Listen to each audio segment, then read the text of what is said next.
দার্জিলিং, এই শব্দটার মধ্যে যেন লুকিয়ে আছে কোনো ম্যাজিক। বাঙালির কাছে এই শব্দটি উচ্চারণ করলেই তার শরীরে যেন রক্তস্রোত বেড়ে যায় কয়েক গুণ, আর চোখের সামনে ভেসে ওঠে সেই চিরশায়িত কাঞ্চনজঙ্ঘা, ছেলেবেলার দেখা সেই টয় ট্রেন, আকাশের মেঘকে ভেদ করে চলতে থাকা রোপওয়ে, পাহাড়ে গায়ে কার্পেটের মতন মেলে থাকা চায়ের বাগান, বা শতাব্দী প্রাচীন মনস্ট্রিতে ঘন্টার শব্দ, আরও কত কি। আমাদের সবার মনেই দার্জিলিংয়ে একবার হলেও আসতে মন চায়, আর আমার মতো মানুষেরা তো বারবার ছুটে আসেন এই পাহাড়ের রানীর কাছে। যারা দার্জিলিংকে ঘুরে দেখতে চান স্বচক্ষে বা ভার্চুয়ালি, তাদের সবার জন্য এমনভাবে আমাদের দার্জিলিং ভ্রমণের গল্পটি তুলে ধরব, যার সাহায্যে আপনারও দার্জিলিং ভ্রমণ হয়ে যাবে, আর সঙ্গে যে উত্তরগুলি পেয়ে যাবেন, যেমন কখন আসবেন, কিভাবে আসবেন, কোথায় থাকবেন, কত দিন সময় লাগে, কি খাবেন, কোথায় খাবেন, কি কি দেখবেন, কোথায় কেমন খরচ, কি কি করবেন কি করবেন না ইত্যাদি। তাই অনুরোধ রইল ভিডিওটি সম্পূর্ণ দেখার ও ভালো লাগলে একটি লাইক দেবার। আর আপনি যদি আমাদের চ্যানেলে নতুন হন তবে সাবস্ক্রাইব করতে ভুলবেন না, কারণ প্রতি সপ্তাহে ঘরে বসে দেখতে পাবেন নিত্য নতুন স্থানের ভ্রমণের গল্পের সঙ্গে সঙ্গে সেখানকার খাওয়া দাওয়া, সংস্কৃতি, ইতিহাস সম্পর্কে। চলুন তবে শুরু করা যাক আজকের আমাদের দার্জিলিং ভ্রমণের গল্প। আমাদের যাত্রা শুরু হয়েছিল নবদ্বীপ ধাম স্টেশন থেকে। এই মুহূর্তে কিন্তু আমি আছি নবদ্বীপ স্টেশনে, 13141 শিয়ালদা নিউ আলিপুরদুয়ার তিস্তা তোরসা এক্সপ্রেসে করে যাব কোথায়, এনজেপি স্টেশনে। আর এই মুহূর্তে আমরা আজকে যাচ্ছি দার্জিলিং উদ্দেশ্যে। আর আপনি যদি দার্জিলিংয়ে যেতে চান তবে ভারতবর্ষের যে কোনো প্রান্ত থেকে পৌঁছে যান নিউ জলপাইগুড়ি বা শিলিগুড়িতে। এই দুটি জায়গাতেই রেলওয়ে স্টেশন আছে, যার সাহায্যে ভারতবর্ষের যে কোনো প্রান্ত থেকে কানেক্টেড ট্রেনে আসা সম্ভব। আর যারা কলকাতা বা দক্ষিণবঙ্গ থেকে যেতে চান তাদের জন্য কিছু ট্রেনের নাম স্ক্রিনে দিলাম ও তাদের আনুমানিক ভাড়াও দিয়ে দিলাম। এবার যারা প্লেনে আসতে চান তারা ভারতবর্ষের যে কোনো প্রান্ত থেকে বা ভায়া কলকাতার দমদম এয়ারপোর্ট হয়ে পৌঁছে যান বাগডোগরা বিমানবন্দরে। কলকাতা থেকে ফ্লাইটে বাগডোগরা যেতে সময় লাগে ঘণ্টাখানেক সময়ের মতো। এছাড়াও শিলিগুড়ির তেনজিং নোরগে বাস স্ট্যান্ডের সাহায্যে রাজ্যের বিভিন্ন প্রান্তের বা জেলা থেকে সরাসরি বাসে আসা সম্ভব।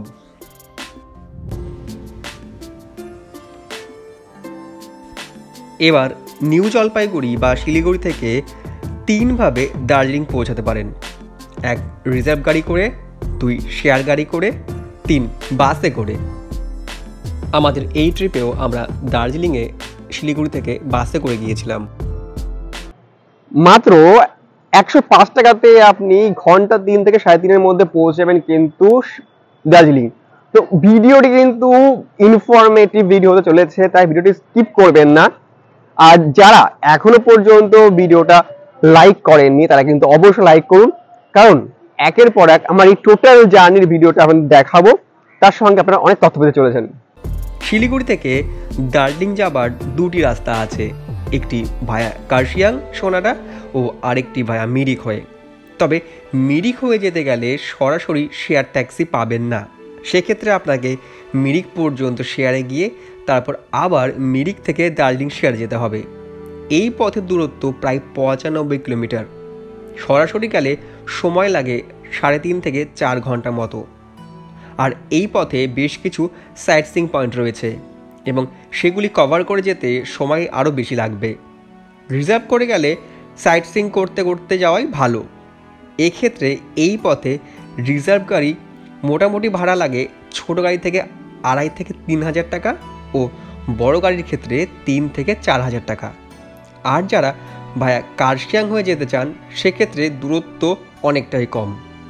এক্ষেত্রে এই পথের দূরত্ব প্রায় 75 কিলোমিটার মতো, সময় লাগে 2.5 থেকে 3 ঘন্টা। আর শেয়ার ট্যাক্সির ভাড়া 250 টাকা মতো। আর যারা রিজার্ভ করে যেতে চান সেক্ষেত্রে ছোট গাড়ির ভাড়া পড়বে 2 থেকে 2,500 টাকা ও বড় গাড়ির ক্ষেত্রে 2.5 থেকে 3,000 টাকা মতো। তবে এই সমস্ত ভাড়াগুলি কিন্তু সময় বিশেষ পার্থক্য হতে পারে। আর এই পথের সব থেকে সস্তার মাধ্যম হলো বাস। তেনজিং নোরকে বাস স্ট্যান্ড থেকে বাস পেয়ে যাবেন। সকাল 6টা থেকে দুপুর 2:30 পর্যন্ত বাস চলে। আর এই ক্ষেত্রে ভাড়া 105 টাকা। আর যারা শেয়ার ট্যাক্সিতে যেতে চান বা রিজার্ভ করে যেতে চান সেক্ষেত্রে এনজিবি স্টেশনের বাইরে বেশ কিছু রিজার্ভ কার পেয়ে যাবেন। এছাড়াও শিলিগুড়ি স্টেশনের বাইরে ও বাস স্ট্যান্ডের বাইরেও শেয়ার এবং রিজার্ভ গাড়ি পেয়ে যাবেন। অবশেষে আমরা কিন্তু পৌঁছে গেছি আর নেমে গেছি দার্জিলিং শহরে। কেমন ছিল জার্নি, কেমন ছিল? দারুণ ছিল। স্পেশালি এই দুজনকে শুনতে চাইবো, বলো কেমন ছিল বলো।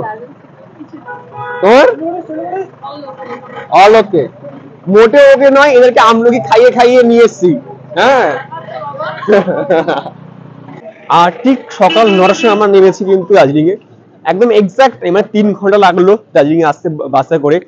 আর 105 টাকাতে এইরকম কমফোর্টেবল জার্নি কিন্তু যারা জানেন না তারা জেনে নিলেন। ভালো ঠান্ডা, ভালো ঠান্ডা, নভেম্বরের মাঝখানে ভালো ঠান্ডা লাগছে। আর এই মুহূর্তে হোটেলে যাব, ফ্রেশ হবো, রেস্ট করবো। আর এইটা হলো আমাদের হোটেল। এই যাওয়ার রাস্তা, একটু সিঁড়ি ভাঙতে হয়। যাবার মুখে এটা হলো রিসেপশন। এটা অনেকটা বড় রিসেপশনটা, আর বেশ সাজানো গোছানো। আমার তো এই লাইটটা খুব ভালো লেগেছে। আর এখানটায় বসবার জায়গা, আমাদের অনেকগুলো রুম আছে এখানটাতে। আমাদের রুমটা পড়েছে ফার্স্ট ফ্লোরে। আচ্ছা, আমরা আমাদের এবার রুমটা দেখিয়ে নিই। এই হলো আমাদের রুম। আগে বলে দিচ্ছি আমাদের রুমটা কিন্তু চেক আউটের সময় দেখাচ্ছি। আর এই হলো আমাদের রুম। এখানটায় দুটো বেড আছে, এই একটা ডাবল, এটা ডাবল বেড, মানে দুটো বেড রয়েছে। আর দুজন 4জনের জন্য।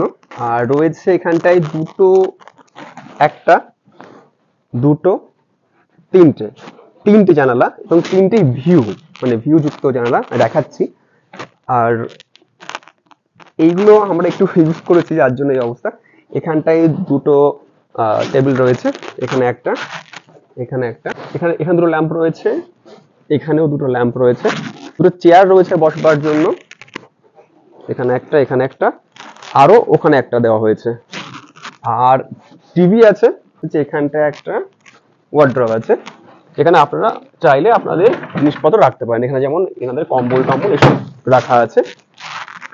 আর এইবার দেখিয়ে দিই মানে এই ঘর থেকে ভিউটা কেমন আসে। ঘর থেকে এইভাবে যদি কাঞ্চনজঙ্ঘা দেখা যায় বসে বসে, তাহলে কার না ভালো লাগে বলুন। নভেম্বরের মাঝামাঝি সময়ে ঘর পিছু আমাদের ভাড়া পড়েছিল 3,000 টাকা প্রতি রাত। আর 4 জন ছিলাম। দেখুন, দার্জিলিং এ কিন্তু মানে হোটেল ভাড়া ওঠানামা করে, এটা কোনো মানে অফবিট হোমস্টে এর মতো নয় যে একটা ফিক্সড রেট থাকে। তো যার জন্য আমরা একটা রেটে পেয়েছি, আপনারা অন্য রেটে পেতে পারেন। যে স্ক্রিনে বা ডেসক্রিপশনে যে নাম্বার দিয়ে দিচ্ছি এই নাম্বার ফোন করে নিতে পারেন, তখন এই রুমের প্রাইস জানতে পারেন। এছাড়াও বেশ কিছু হোটেল এনাদের সঙ্গে আছে, চাইলে কিন্তু আপনারা আপনাদের বাজেট মতন হোটেল পেয়েও যেতে পারেন, কন্ট্যাক্ট করতে পারেন। হোটেলে ফ্রেশ হয়ে এবার বেরিয়ে পড়ুন ব্রেকফাস্টের জন্য যদি না আগে করে থাকেন। আবার কিছু হোটেলে ইন হাউস রেস্টুরেন্টও থাকে, সেখানেও বলে দিলে এখানে বসেই খেতে পারেন। এরপর আমরা ব্রেকফাস্ট করবার জন্য বাইরে বার হলাম। যারা ম্যালের কাছাকাছি হোটেল নিতে চান একটু সস্তার মধ্যে, তাদের জন্য কিন্তু ম্যালের ভেতর দিকটা তো আছে, ওটা একটু হাই প্রাইস পড়ে। আর তাছাড়া যদি একটু চিপ চান তুলনামূলক ম্যালের সঙ্গে যেগুলো, তার জন্য আপনাকে ঠিক আমার পিছনে কেভেন্টার্স আছে, এই হলো কেভেন্টার্স এবং এই ম্যাল রোড। এই ম্যাল রোড থেকে নেমেই চলে গেছে সামনে গান্ধী রোড। তো গান্ধী রোড বরাবর যদি আপনারা হেঁটে যান, এই দিকটাতে বেশ কিছু হোটেল পাবেন, সোজাও থাকে, বেশ কিছু কিন্তু ওপরের দিকে উঠতে হয়। এছাড়াও কিন্তু গান্ধী রোড থেকে যে পুলিশ চেকপোস্টটা আছে, এই বরাবর যে রাস্তা চলে গেল, এই রাস্তা বরাবর কিন্তু আপনারা বেশ কিছু হোটেল পেয়ে যাবেন। আর তাছাড়াও কিন্তু ঠিক এই যে কেভেন্টার্স ম্যাল রোড, ঠিক ম্যাল রোডের নিচ বরাবর এই জায়গাটা থেকেও কিন্তু সোজা যে মহাকাল ওখানে রেস্টুরেন্ট, মহাকাল রেস্টুরেন্টের মানে এই সাইড দিয়ে মহাকাল রেস্টুরেন্টের এখান দিয়ে এই রাস্তা বরাবর কিন্তু বেশ কিছু হোটেল আছে। তো আপনারা চাইলে কিন্তু এই জায়গাগুলোতেও খোঁজ করতে পারেন।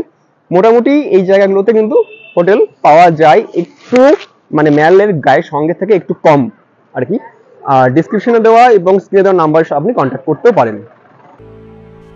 যারা দার্জিলিংয়ে এসে বাজেটের মধ্যে ভালো বাঙালি হোটেলে খোঁজ করে থাকেন তাদের জন্য এই মহাকাল রেস্টুরেন্ট অন্যতম। আমরা প্রতিদিনই এখানে খাওয়া দাওয়া করেছিলাম অন্যবারের মতোই। রেস্টুরেন্ট কিন্তু অন্যতম, ঠিক কেভেন্টার্সের পেছন দিকে রয়েছে মহাকাল রেস্টুরেন্ট। তো এটা এখানে এসে কিন্তু অনেক কম দামে স্ট্যান্ডার্ড খাবার পাওয়া যায়। এর থেকে কম দাম হয়তো হতে পারে, কিন্তু আমরা যখন এসেছি 2-3 বার, যতবারই এসেছি আমরা এখানেই খেয়েছি, তখন কিন্তু যথেষ্ট ভালো ছিল, মানে বাজেট ফ্রেন্ডলি। আর মর্নিংয়ে কিন্তু শুধুমাত্র লাচ্চা পরোটা, রাধা পল্লবী, পুরি এসব পাওয়া যায়। যেমন আমরা 4টে পুরি দেবে 50 টাকা। এছাড়াও দুপুরের বাঙালি থালি ছাড়াও নর্থ ইন্ডিয়ান ও চাইনিজ বিভিন্ন ধরনের খাবার এখানে পাওয়া যায়। প্রথম দিন আপনার হাতে প্রায় হাফ বেলা সময় বাঁচতে পারে। এই সময়টা চাইলে কয়েকটি সাইট সিন সেরে রাখুন আমাদের মতো করে।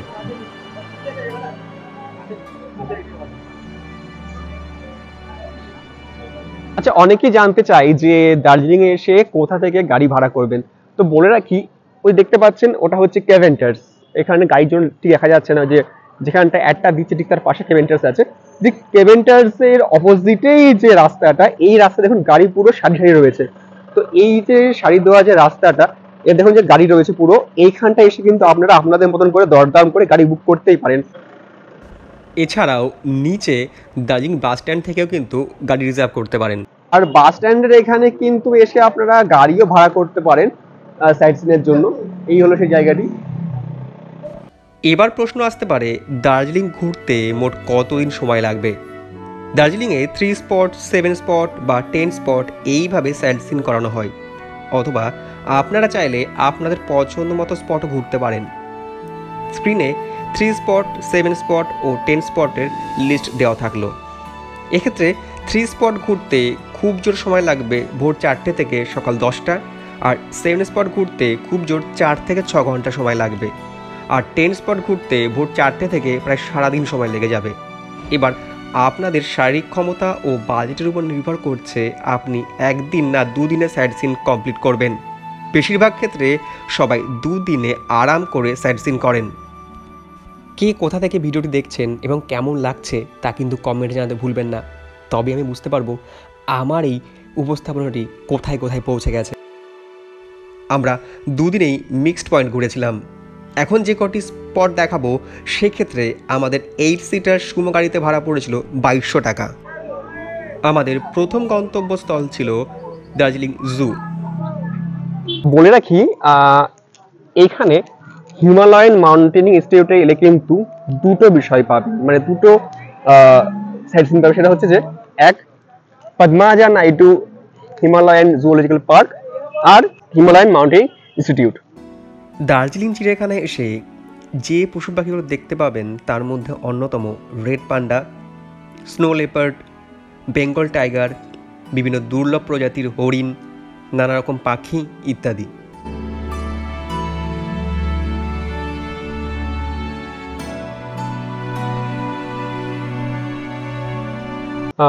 জু খোলা থাকে প্রতিদিন সকাল 8:30 থেকে বিকাল 4:30 পর্যন্ত। আর প্রবেশ মূল্য হচ্ছে 110 টাকা পার হেড ইন্ডিয়ান, এবং সার্কের আন্ডারে যারা আছে তাদের জন্য। আর যদি ক্যামেরা থাকে সেক্ষেত্রে কিন্তু 10 টাকা করে এক্সট্রা চার্জ লাগে। আর জু কিন্তু প্রতি বৃহস্পতিবার বন্ধ থাকে, তাই এই সময়টা কিন্তু বা এই দিনটা অ্যাভয়েড করতে পারেন বা করবেন অবশ্যই। আর এই হলো সেই হিমালয়ান মাউন্টেনিং ইনস্টিটিউট।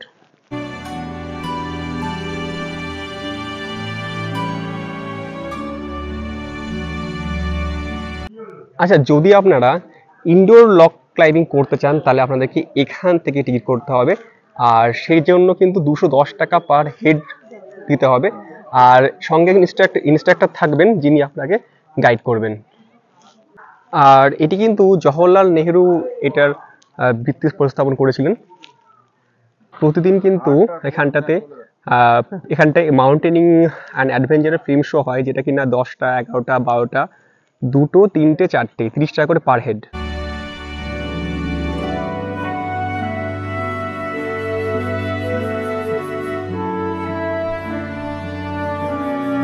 আর এটি হলো HMM এর মিউজিয়াম।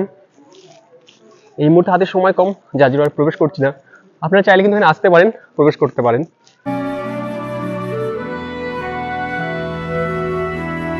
আর এটা হলো সেন্ট জোসেফ স্কুল। এটা কিন্তু মানে স্কুল, এটা কোনো দর্শনীয় স্থান নয়, তবুও কেন দেখাচ্ছি তার কারণ হচ্ছে এইখানে কিন্তু নেপালের রাজা তো পড়াশোনা করেছিলেন, তার ছাড়াও কিন্তু অনেক বড় বড় মানুষ তারা এখানে পড়াশোনা করেছেন। আর তাছাড়াও যদি ফিল্ম দিক থেকে দেখা যায়, এখানে কিন্তু ইয়ারিয়া বাংলা বেশ কিছু সিনেমা কিন্তু এখানেই হয়েছিল। আর আপনাকে অ্যাড্রেসটা বলে দিই আপনাদেরকে, এই রোপওয়ে দেখতে পাচ্ছেন যে রোপওয়ে, আর রোপওয়ের কিন্তু পাশেই রয়েছে এই সেন্ট জোসেফ স্কুল।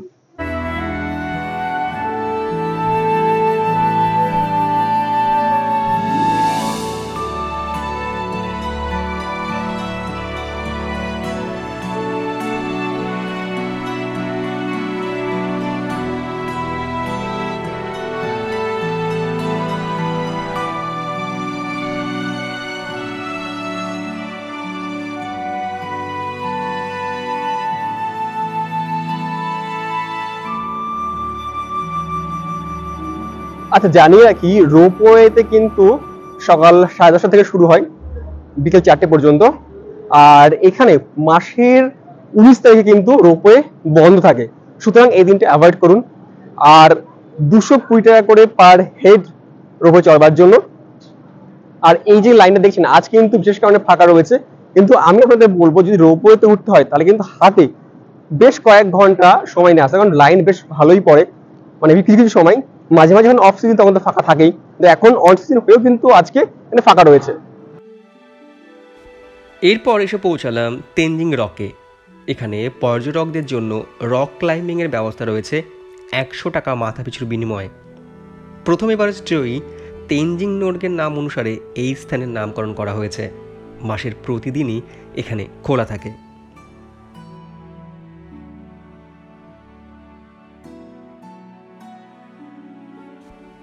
আমাদের প্রথম দিনের সাইট সিনের শেষ পয়েন্ট ছিল রঙ্গিত ভ্যালি টি গার্ডেন। সবুজ চা পাতাতে মোড়া পাহাড় দেখতে পর্যটকেরা ছুটে আসেন দূর দূরান্ত থেকে। এখানে কিন্তু কোনো প্রবেশ মূল্য লাগে না।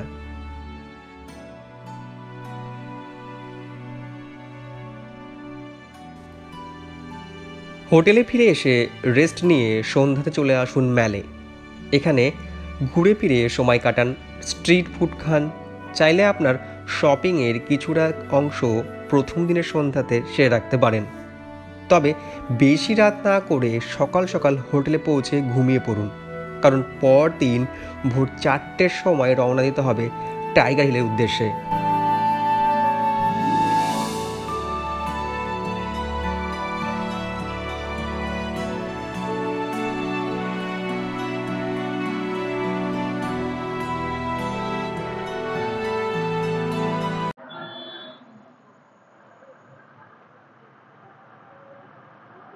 মর্নিং ডে 2 তে আপনাদেরকে সকল স্বাগত। আর এই মুহূর্তে আমরা এখন বাজে ভোর 4টে, আর আমরা এই মুহূর্তে চলে এসেছি একদম ম্যাল রোডের স্ট্যান্ডে। তো এখান থেকে আমাদের গাড়ি এসে গেছে, আমরা এবার যাব টাইগার হিলের জন্য।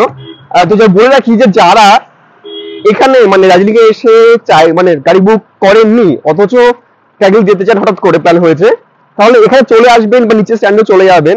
দেন বেশ কিছু গাড়ি অ্যাভেলেবেল থাকে, শেয়ার এবং রিজার্ভ দুইভাবে যাওয়া যায়। দ্বিতীয় দিন 3 পয়েন্ট বা মিক্সড পয়েন্ট করে নিতে পারেন। আমরা যে মিক্সড পয়েন্টটি আজকে ঘুরব, এই ক্ষেত্রে আমাদের 8 সিটার সুম গাড়িতে ভাড়া পড়েছিল 5200 টাকা। টাইগার হিল যাওয়ার জন্য কিন্তু গাড়ি আগের দিন বুক করে রাখাটাই ভালো, কারণ টাইগার হিল যাওয়ার জন্য সব গাড়ির পারমিট থাকে না। আর যাদের সমস্যা আছে শ্বাসকষ্টজনিত, তারা অবশ্যই সাবধান থাকবেন, কারণ টাইগার হিল পশ্চিমবঙ্গের সবথেকে উচ্চতম স্থান হওয়ার কারণে উচ্চতাজনিত সমস্যা হতে পারে। যেমন টাইগার হিল পৌঁছে আমার স্ত্রী ও আমার বন্ধুর স্ত্রীরও শ্বাসকষ্টজনিত সমস্যা হয়েছিল।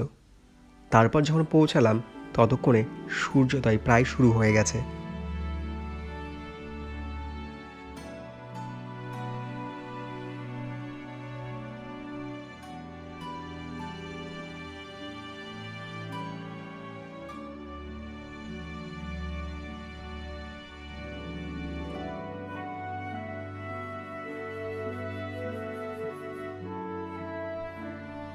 এখন সূর্য উঠে গেছে, এই দিকটাতে সূর্য ওঠে আস্তে আস্তে আস্তে আস্তে, এবং তার রিফ্লেকশনটা কিন্তু পড়ে কাঞ্চনজঙ্ঘার উপরে, এবং তারপর কিন্তু এটা আস্তে আস্তে গোল্ডেন আভাটা পায়।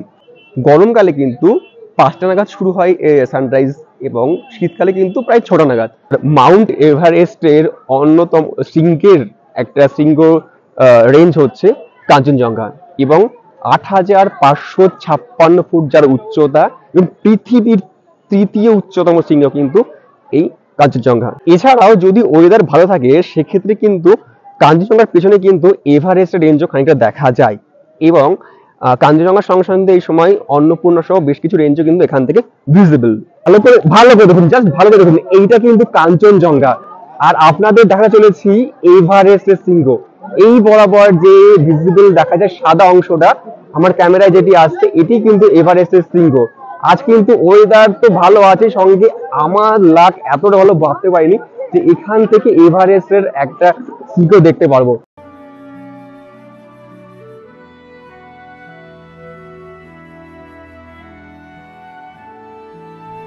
আর এখানে কিন্তু টেলিস্কোপের সাহায্যে কিন্তু দেখবার ব্যবস্থা আছে, 50 টাকা করে নেওয়া হয়, এবং তার জন্য কিন্তু আপনার পিক গুলোকে অনেকটা স্পষ্টভাবে দেখতে পারেন।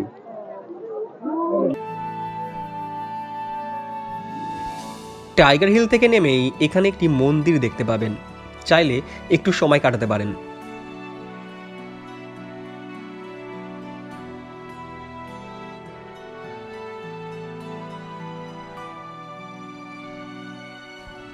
এরপর আমরা এলাম ঘুম স্টেশনে, যেটি কিনা ভারতবর্ষের সব থেকে উচ্চতম হিল স্টেশন। দার্জিলিংয়ের আমেজটাকে সম্পূর্ণরূপে পেতে গেলে কিন্তু এখানে আসাটা মাস্ট। এবং এইখানে কিন্তু যখন জয় রাইডিং হয় তখন কিন্তু দার্জিলিং স্টেশন থেকে ট্রেন ছেড়ে এসে ঘুম হয়ে বাতাসে লুপে গিয়ে আবার রিটার্ন করে। এছাড়াও যখন আপনারা এনজিপি থেকে দার্জিলিং টয় ট্রেনে করে আসবেন বা যাবেন তখন কিন্তু ঘুম স্টেশন হয়ে যায়। তো এই যাবার পথেই কিন্তু স্টেশনটাতে একবার আসতে পারেন, স্টেশনে দেখতে পারেন, তাছাড়াও কিন্তু সংগ্রহশালাও রয়েছে, সেটা একবার ঘুরে দেখতে পারেন। কিন্তু আমি বর্তমানে যখন এসেছি, এখন খুব আর্লি মর্নিং, এখন খুব সকাল, এই সময়টাতে ট্রেনও বন্ধ, স্টেশনও বন্ধ, যার জন্য কিন্তু আমি আমাদের দেখাতে পারলাম না।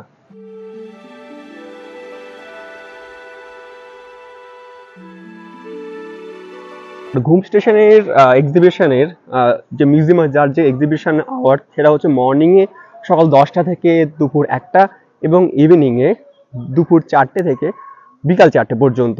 এন্ট্রি 20 টাকা পার হেড। এখানে কিন্তু একটি পুরনো প্রথমশালী স্টিম ইঞ্জিন রয়েছে, এছাড়া কিন্তু একটি মালগাড়ির কিন্তু কামরাও কিন্তু রয়েছে।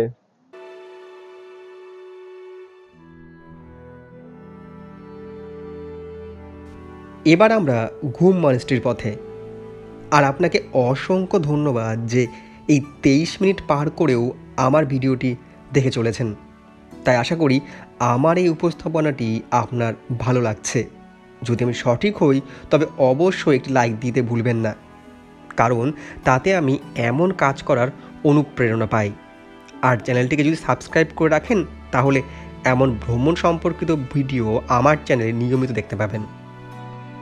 দার্জিলিং ভ্রমণে কিন্তু আরো একটি স্থান হতে পারে এই ঘুম মনেস্ট্রি।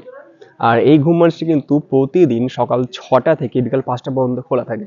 1850 সালে কিন্তু এই মনেস্ট্রিটা তৈরি হয়েছিল, এবং এটা তাহলে কিন্তু আজ এতগুলো বছর পরে কিন্তু মনেস্ট্রিটা সেইভাবে দাঁড়িয়ে রয়েছে।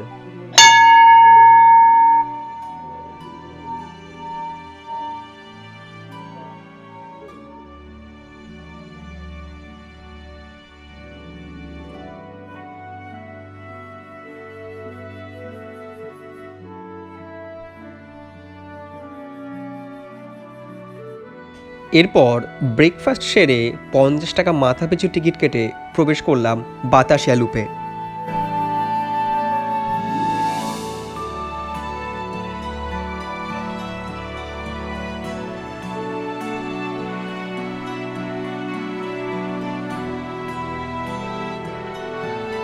তো যারা এখানে আসতে চান তারা কিন্তু সকাল 6টা থেকে বিকাল 5টার মধ্যে যে কোনো দিন, অর্থাৎ এখানে কোনো দিন নেই যে দিনে বন্ধ হয়, যে কোনো দিন আসতে পারেন। আর এই মানে মাস্ট ভিজিট প্লেসের মধ্যে কিন্তু অন্যতম, এখানে অবশ্যই অবশ্যই আসবেন। বিভিন্ন যুদ্ধে নিহত গোর্খা শহীদদের স্মরণে তৈরি হয়েছে এখানে একটি ওয়্যার মেমোরিয়াল। এছাড়াও নেপালি পোশাকে 50 টাকার বিনিময়ে ভাড়া নিয়ে নিজেদের ফোনে বা ক্যামেরাতে ছবি তোলার ব্যবস্থাও এখানে পাবেন। এখান থেকে দার্জিলিং শহর ও কাঞ্চনজঙ্ঘার সুন্দর ভিউ পাওয়া যায়। জয় রাইডিংয়ের সময় টয় ট্রেন বাতাসা লুপে গোল একটি চক্কর মেরে কিছু সময় দাঁড়ায়।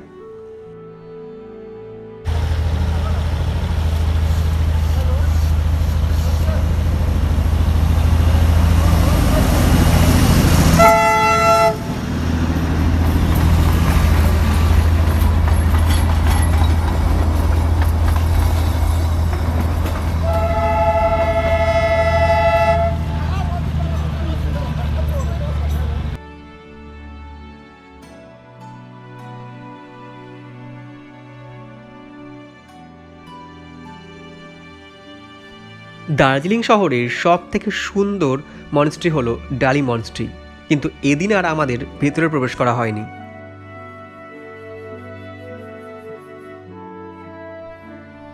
এই মুহূর্তে আমরা আছি ডালি মনস্ট্রির সামনে, আর ডালি মনস্ট্রিতে কিন্তু সোমবার দিন বন্ধ থাকে, যার জন্য কিন্তু আমরা এসে এবার ফিরে যাচ্ছি। তো যারা আসবেন তারা কিন্তু অবশ্যই এটা মাথায় রাখবেন, সোমবার দিন কিন্তু আসবেন না।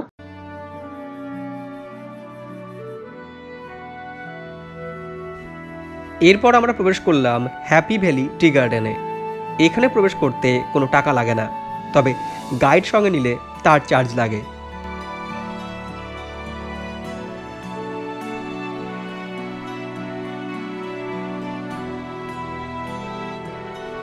আজকে আমাদের শেষ গন্তব্য ছিল দ্য জাপানিজ টেম্পল ও পিস অফ পেগোডা।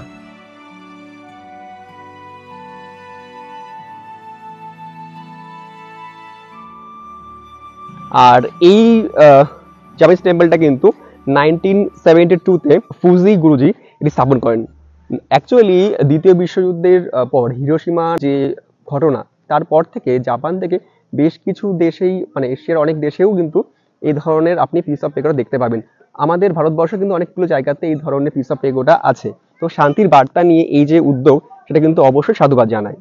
আর প্রতিদিন ভোর 4:30 থেকে বিকেল 7টা পর্যন্ত কিন্তু পিস অফ পেগোডা খোলা থাকে। তো আপনারা আসলে কিন্তু এই সময়ের মধ্যে আসবেন, এবং সপ্তাহে প্রতিদিন খোলা থাকে। যে সমস্ত দেশে পিস অফ পেগোডা আছে তার মধ্যে কিন্তু বেশ কিছু ছবি দেওয়া রয়েছে। এটা যেমন ইটালিতে, এটা শ্রীলঙ্কা, এটা জাপান, এটা ইউএসএ।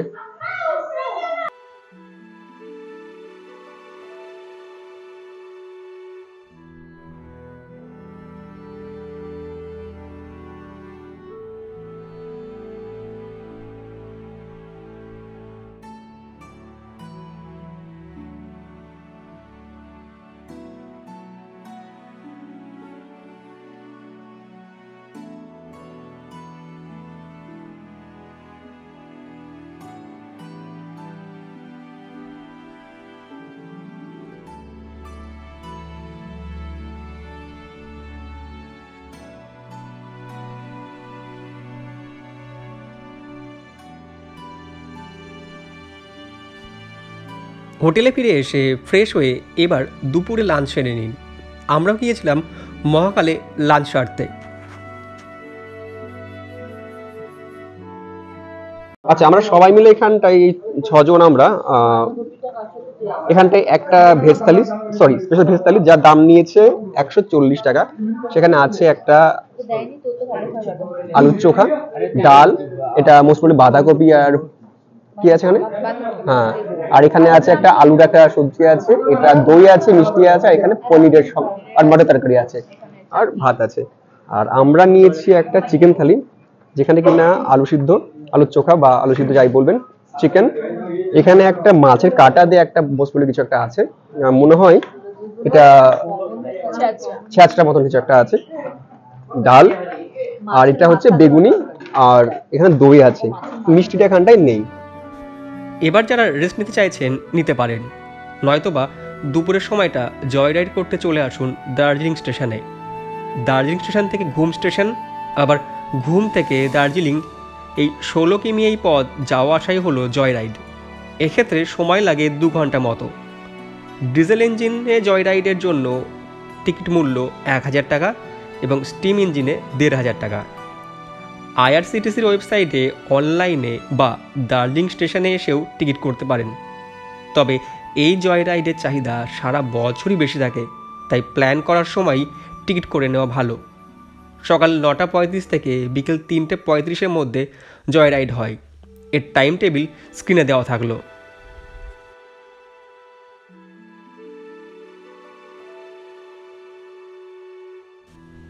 বিকেলে হোটেলে ফিরে এসে দার্জিলিংয়ের শেষ সন্ধ্যাতে চলে আসুন ম্যালে। যদি কিছু কেনাকাটা বাকি থাকে করে নিতে পারেন বা ঘোরাফেরা করুন। চাইলে দুর্দান্ত সমস্ত স্ট্রিট ফুডও চেখে দেখতে পারেন বা ডিনার সেরে ফিরে আসুন হোটেলে।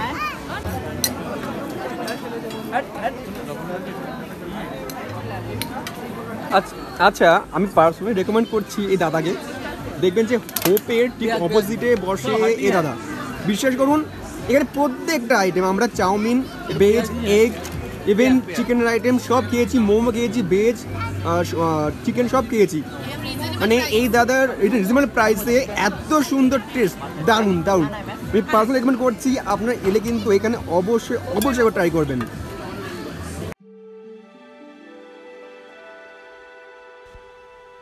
আজ আমাদের দার্জিলিংয়ে শেষ সকাল। এই সময়টা ম্যালে এসে একটু গায়ে রোদ মাখুন, কফির কাপে চুমুক দিন বা সকালের ম্যালকে উপভোগ করুন। এছাড়াও আমার মতন পায়ে হেঁটেও সাইট সিন করতে পারেন। আরেকটি গুরুত্বপূর্ণ বিষয় যেটা আপনাদের বলা প্রয়োজন, যারা 2 রাত 3 দিনের বদলে 3 রাত 4 দিনের প্ল্যান করবেন বলে ভাবছেন, তারা আজকের দিনটা সকালে পায়ে হেঁটে সাইট সিন করার পরও যে সময়টা থাকবে সেই সময়ে রক গার্ডেন ও গঙ্গামায়া পার্ক ঘুরে গতকালকের বদলে আজকের দিনটা জয় রাইডের জন্য রাখতে পারেন। সেক্ষেত্রে দার্জিলিং ট্যুর সম্পূর্ণ হবে আর অতটা তাড়াহুড়োও হবে না।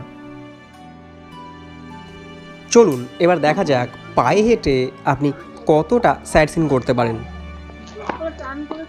আমরা এই মুহূর্তে মহাকালের মন্দিরের দিকে যাচ্ছি। ম্যালের পেছন দিকে যে রাস্তাটা চলে গেছে সেই রাস্তা বরাবর সোজা হাঁটলেই পৌঁছে যাবেন মহাকাল মন্দিরে।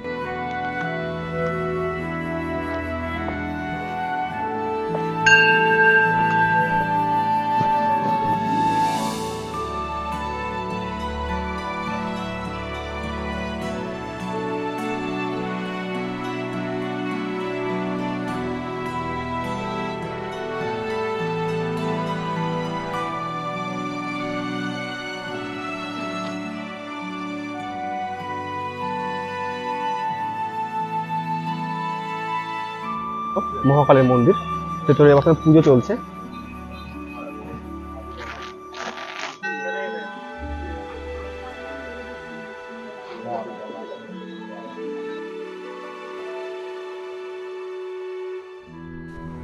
এবার মহাকাল মন্দির থেকে নেমেই পেছন বরাবর হেঁটে গেলে এখানে একটা কাঞ্চনজঙ্ঘা ভিউ পয়েন্ট পাবেন এবং সেখানে বসার জায়গাও আছে। চাইলে বেশ কিছুটা সময় এখানে বসে সময় কাটাতে পারেন।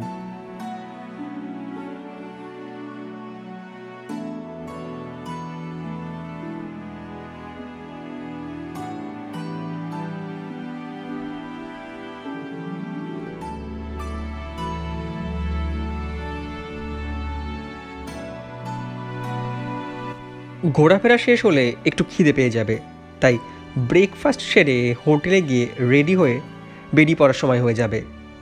আমরা শেষ সকালটা কেভেন্টার্সে ব্রেকফাস্ট সেরেছিলাম। যারা কেভেন্টার্সের খাবার ও তার দাম সম্পর্কে জানতে চান তাদের জন্য একটু আইডিয়া দিই। এখানটায় দার্জিলিং ব্ল্যাক টি 80, গ্রিন টি 80, কফি ব্ল্যাক টি 80, শেক 80, যেটা কফি চকলেট রোজ যেমন।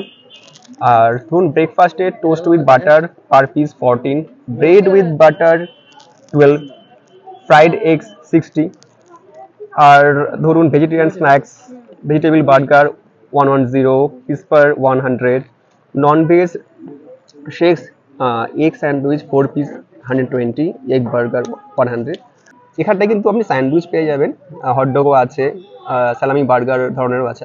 110, 90, সসেজ ফ্রাইড 140, হাম fried, baby corn sausage with egg fried 160। চিকেনের স্পেশাল কিছু আছে দেখুন, chicken sausage with fried, chicken sausage and egg fried 180। এই তো আছে। আর এখানে কোকা কোলা 30, সোডা 30, আইসক্রিম 50।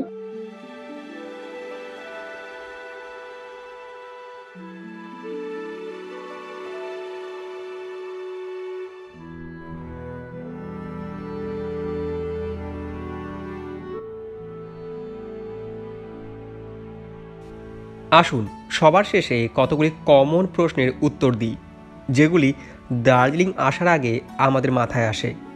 যেমন, কখন আসবেন? বর্ষাকাল ছাড়া সারা বছরই দার্জিলিং আসা যেতে পারে। বর্ষাকালেও দার্জিলিংয়ের আলাদা সৌন্দর্য আছে, তবু এই সময়টা ল্যান্ডস্লাইড হয় বলে একটু রিস্কি। তবে অক্টোবর থেকে মার্চ মাস এই সময়টা আকাশ সব থেকে ভালো পরিষ্কার থাকে, তাই এই সময়টা পর্যটকদের ভিড় তুলনামূলক অনেকটাই বেশি হয়। কোন সময়ে হোটেল ভাড়া কম থাকে? বর্ষাকালে হোটেল ভাড়া তুলনামূলক কম থাকে। আরেকটি প্রশ্ন সবার মাথায় আসে, হোটেল কোথায় নেবেন? দেখুন, ম্যালের যত কাছাকাছি সম্ভব হোটেল নেওয়া ভালো, কারণ ম্যানলি একমাত্র জমজমার জায়গা, আর অনেকটা রাত পর্যন্ত তুলনামূলক দোকানপাটগুলি খোলা থাকে। ভিডিওতে দেওয়া প্রশ্নোত্তর ছাড়াও যদি কোনো প্রশ্ন আপনাদের থাকে তবে তা নিচে কমেন্টে লিখতে ভুলবেন না। আমি যথাসাধ্য চেষ্টা করি সবার উত্তর দেওয়ার। আর আপনার যদি মনে হয় এই ভিডিওটি আপনার ভালো লেগেছে বা কাজে এসেছে, তবে অনুরোধ করব অবশ্যই একটা লাইক দিয়ে পাশে থাকুন, তবেই আমি এই রকম কাজ করার আগ্রহ ফিরে পাব। আর যদি অন্য কেউ দার্জিলিং ঘোরাতে চান ঘরে বসেই, তবে ভিডিওটি শেয়ার করে তার কাছে পৌঁছে দিতে ভুলবেন না। আর সাবস্ক্রাইব করতে একদম ভুলবেন না, কারণ এই রকম ভ্রমণমূলক ভিডিও নিয়ে আমি নিয়মিত আপনাদের সামনে আসি।